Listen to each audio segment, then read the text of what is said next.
Les princesses du Moyen-Âge vivaient-elles vraiment mieux? La réponse est simple, pas du tout. À cette époque, les femmes étaient généralement poussées au mariage entre 12 et 18 ans, et les princesses, en réalité, encore plus tôt et encore plus vite.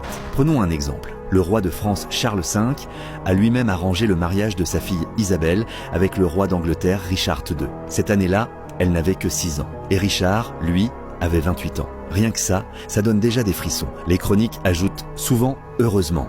Richard était un gentleman, et jusqu'aux 12 ans d'Isabelle, ils n'ont entretenu qu'une relation dite proche. Mais ne te laisse pas tromper par cette formule, le vrai enfer venait après. Pour les femmes du Moyen-Âge, se marier signifiait souvent se rapprocher dangereusement de la mort.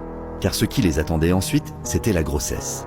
Et à cette époque, donner naissance n'était pas le début d'une nouvelle vie, mais un véritable pari avec la mort. Les conditions d'accouchement étaient catastrophiques.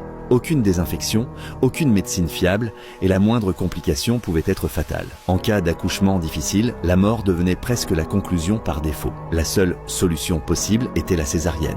Le problème, c'est que après l'opération, on ne savait pas refermer le corps de la mère. Ces interventions étaient donc le plus souvent pratiquées uniquement après sa mort, simplement pour sauver l'enfant. Et parfois, c'était encore pire. Les chroniques racontent l'histoire d'une princesse autrichienne victime d'un accouchement extrêmement difficile. Les médecins, sans autre option, ont eu recours à une procédure d'une brutalité extrême, scier une partie de l'os pour permettre à l'enfant de sortir. Tout cela sans aucune anesthésie. Pas d'antidouleur, rien. Juste une souffrance consciente, violente et interminable. Et tu te doutes déjà de la fin? D'innombrables femmes, y compris celles qu'on appelait nobles ou princesses, ont perdu leur jeune vie sur la table d'accouchement. Voilà à quoi ressemblait la soi-disant vie heureuse des princesses du Moyen-Âge.